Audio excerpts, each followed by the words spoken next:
안녕하세요. 에스더입니다.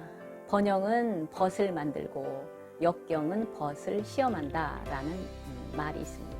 잘 나갈 때 혹은 평소에라도 그 친구가 진짜인지 아닌지는 역경을 통해서 드러난다는 말이지요.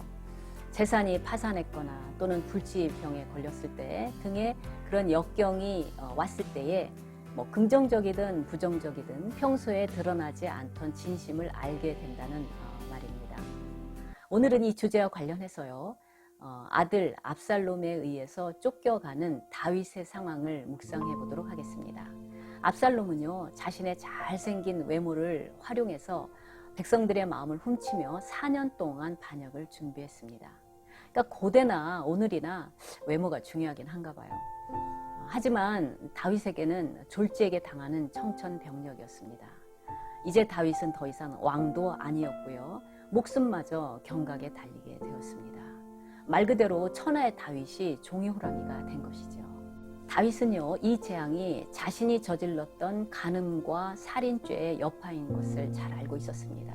왜냐하면 하나님께서 이미 칼이 다윗의 집을 떠나지 아니하고 다윗의 아내들이 대낮에 강간을 당할 것이라는 말씀을 하셨기 때문이죠. 용서받았다 할지라도요, 죄의 책임은 무겁습니다. 왜냐하면 죄의 씨앗도 자라기 때문이죠. 다윗은 머리를 가리고 맨발로 울면서 극한 슬픔을 드러냅니다. 그리고 모든 것을 체념한 채 하나님의 주권에 상황을 맡기게 되죠. 성경에는 모든 사람이라고 여러 번 강조를 했는데요. 정말 많은 백성들도 큰 소리로 울면서 왕을 뒤따르게 됩니다. 하지만요, 반란은 얼마 가지 않아서 진압이 되게 되고 다윗은 완벽하게 왕권을 찾아오게 됩니다.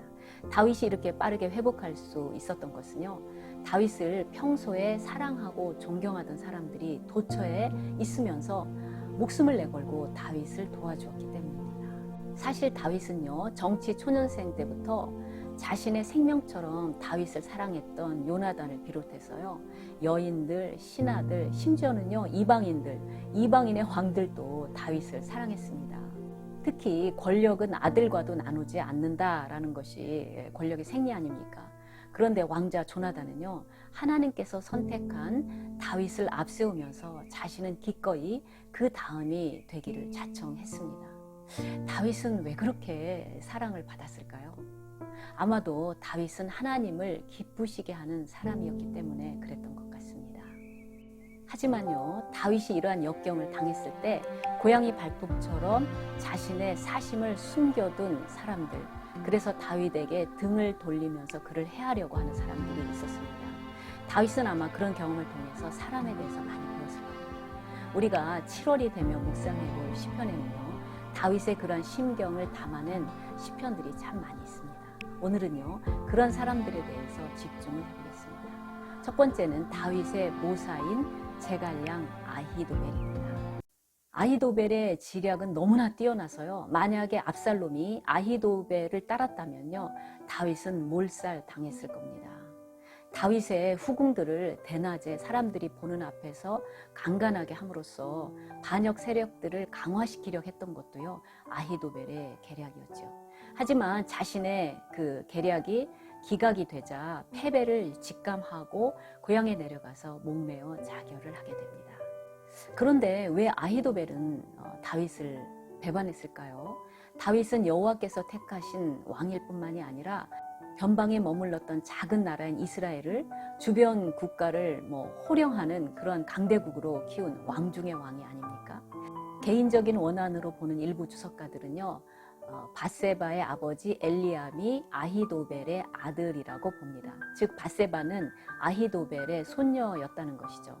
그리고 자신의 손녀를 범한 다윗을 때를 보아서 죽이려 했다는 것입니다. 그런데 아히도벨과 밧세바의 관계가 본문에 그렇게 충분한 근거가 없습니다. 그것이 아니라면 아히도벨은 지나친 야망의 사람이었을까요? 여하튼 분명한 것은요, 밧세바의 남편 우리아는 다윗의 뛰어난 30명의 영웅 중에 한 사람이었다는 것입니다. 즉 우리아는요, 죽어가면서까지 다윗에게 충성한 충신이었다면 아히도벨은 다윗의 모사이면서도 다윗을 배반한 것이었죠. 둘째, 조나단의 아들 무비보셋의 종 시바입니다. 시바는 압살롬에게 쫓겨서 먹을 음식도 없는 다윗에게 풍부한 물질적인 지원을 했습니다. 하지만 이런 행위는요, 신실했던 무비보셋을 모함하고 때를 이용해서 그 무비보셋의 재산을 가로채려는 위선적인 행동이었습니다.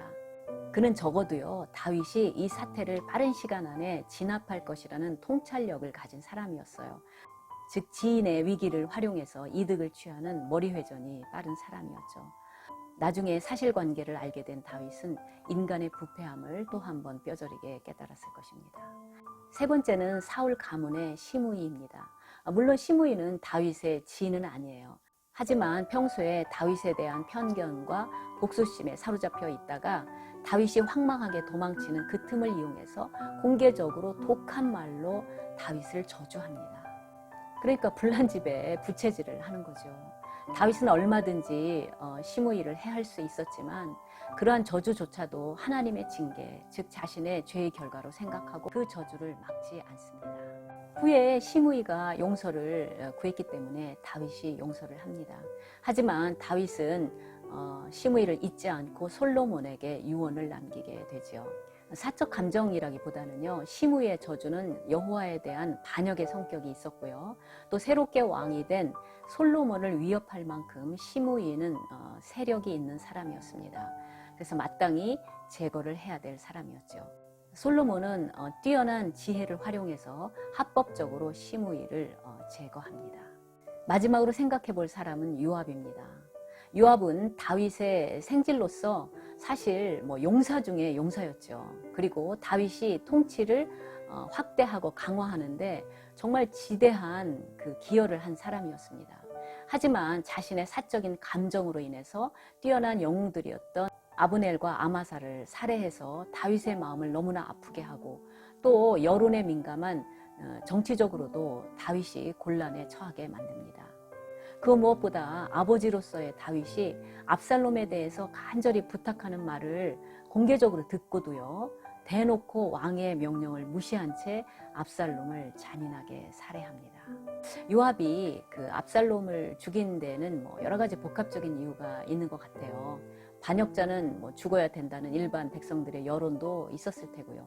또 아버지로서의 지나친 부성에 우유부단한 그 다윗의 태도가 향후에 가져올 정치적인 혼란, 그런 것들을 미연에 방지하고자 하는 마음도 있었을 겁니다.